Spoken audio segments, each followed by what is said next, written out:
ही बयान दिए जा रहे हैं। खबर तो यहां तक आ गई है कि ईरान भी आर पार के मूड में है और उसने होर्मुज में मौजूद अमेरिका के 16 युद्धपोत पर हमला करने की सीधी धमकी दी है।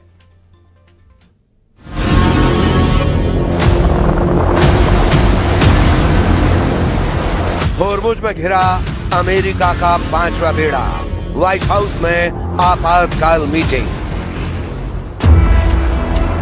ईरान युद्ध वाकई में इतना ज्यादा खतरनाक हो चुका है जितना पहले कभी नहीं था। 39 दिन में अमेरिका और इजराइल के तूफानी, खूनी और भीषण हमलों से तबाह ईरान को लेकर दुनिया भर के एक्सपर्ट से ही मानकर चल रहे थे कि ईरान ने अमेरिका और इजराइल के सामने घुटने टेकने शुरू कर दिए हैं। 11 और 12 अप्रैल को इस्लामाबाद में हुई अमेरिका और ईरान की शांति वार्ता के बाद जिस तरह से राष्ट्रपति ट्रंप ईरान को दुनिया भर में बेइज्जत करने में जुटे थे, अब उस ईरान ने ऐसा होर्मुज हमला किया है कि पिछले 18 घंटे से ट्रंप की बोलती बंद हो गई है। हालात ये है कि स्ट्रेट ऑफ होर्मुज में ईरान को घेरने के लिए अमेरिका के 5वें बेड़े के जिन 16 युद्धपोतों को लगाया हुआ था वो पूरी तरह से ईरान के टारगेट पर आ चुके हैं। खबर तो यहाँ तक है कि अमेरिका के खुफिया विभाग ने ये दावा किया है कि लगभग 40 दिन के हमलों के बावजूद ईरान के 60% मिसाइल लॉन्चर अभी भी बचे हुए हैं, जिसके दम पर ईरान एक बार फिर से अमेरिका और इजरायली अड्डों पर हमला करने जा रहा है। इधर इजराइल के प्रधानमंत्री नेतन्याहू ने एक ऐसा बयान दिया है जो सुनकर दुनिया हैरान रह गई है। नेतन्याहू ने दावा किया कि अगर हम ईरान पर इस वक्त हमला नहीं करते तो ईरान परमाणु बम बना लेता और इजराइल का वजूद मिटा देता। नेतन्याहू ने यह बताने की कोशिश की है कि ईरान बहुत ही खतरनाक तैयारी कर रहा था, इसीलिए उस पर हमला हुआ है। फिलहाल ईरान ने साफ कहा है कि हम होर्मुज और ईरान के परमाणु मुद्दों को लेकर अमेरिका से तब तक जंग कर सकते हैं जब तक कि हम अपने दुश्मनों को कड़वी हार नहीं दे देते। ईरान का होर्मुज हमला शुरू, घिर गया अमेरिका का 5वां बेड़ा। ताजा रिपोर्ट्स के अनुसार ईरान की रिवॉल्यूशनरी गार्ड्स यानी IRGC ने होर्मुज को फिर से पूरी तरह कंट्रोल में कर लिया है। ईरान ने धमकी देते हुए कहा कि जब तक अमेरिका ईरानी बंदरगाहों की नौसैनिक नाकेबंदी नहीं हटाता तब तक कोई भी जहाज यहाँ से गुजर नहीं पाएगा।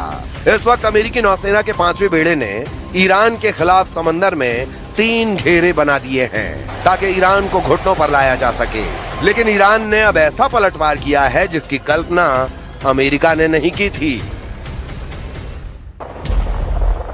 अमेरिकी नौसेना के 5वें बेड़े यानी 5th फ्लीट ने 13 अप्रैल 2026 से ईरान के प्रमुख बंदरगाहों जैसे बंदर अब्बास, चाबहार और बुशहर की जो घेराबंदी शुरू की थी, अमेरिका ने ईरान के तटों को 3 स्तरों में बांटा है ताकि कोई भी ईरानी जहाज बाहर न निकल सके।